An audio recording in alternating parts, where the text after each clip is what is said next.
So we're out here on the range, of course, 1022.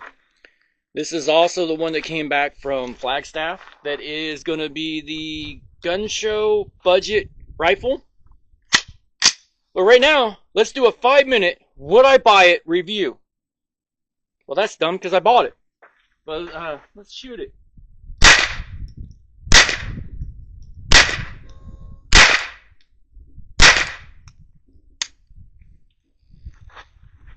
Well, as always, the 1022 does not disappoint. So, I'm going to go ahead and get her loaded up.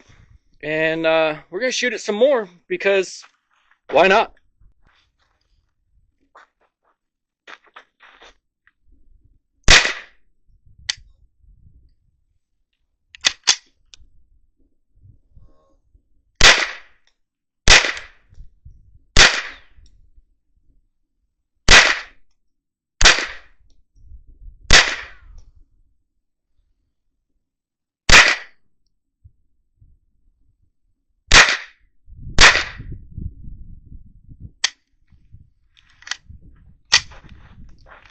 Okay, so using some old Winchester ammo, just to prove a point that these old 1022s are not only classics, they're reliable. They'll shoot just about anything you put in them, minus shorts and quiets.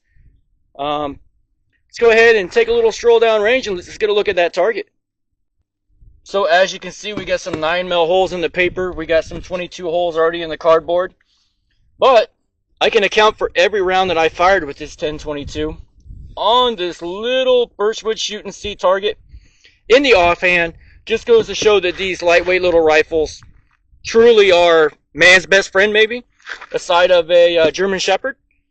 But don't need to spend a lot of time going over this rifle. It's an iconic classic. All of us started with it primarily as our first 22 for most of us. And even as grown adults, we love them. So we'll wrap up this little shooting portion. We'll do a quick little review. We'll keep this 5 minutes or less. Would I buy it? Well, I already said I bought it. I own a couple. Everybody should buy one. They're great little plinkers. Okay, everybody, you saw that quick little footage at the range. We got about 2 minutes and 30 seconds because we're trying to keep these at 5-minute reviews. Why 5 minutes? Because you should be able to say whether or not you want to buy something in 5 minutes. Whew! 1022. Let's go ahead and remove that magazine. Bolt is locked to the rear, so we are clear. Now, the bolt lock on the 1022, or the bolt catch, actually has been there since its inception in 1957, I believe. Anyhow, all that kind of information will be in the comments, but the 1022 has been around for a long time.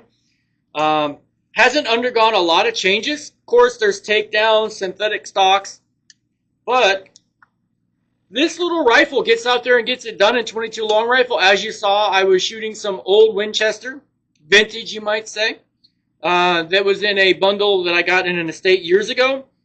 They do quite well, actually surprisingly accurate for what they are. They don't weigh much.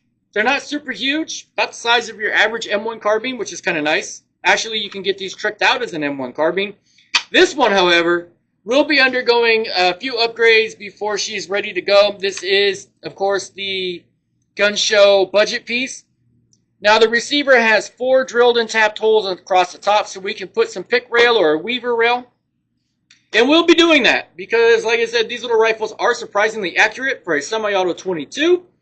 Just remember, word of caution, when you put your mount on there, your short screws go to the front. Otherwise, they will lock the bolt up and you won't be able to put the bolt to the rear. If you can't put the bolt to the rear, you can't go pew pew. And if you can't go pew pew, it's useless. Anyhow, long story short, 1022, would I buy it? Hell yes, and twice on Sunday. Great little 10-round Rotary Magazine. Very simple, very easy to maintain, and definitely a good time. Highly recommend. Go ahead, like, comment, subscribe. Stay tuned for more. If you have an idea for another firearm to possibly do a 5-minute would I buy it review, go ahead and throw it in the comments. If you have a 1022, I'd like to hear some feedback, good, bad, or indifferent. Stay safe, hydrate.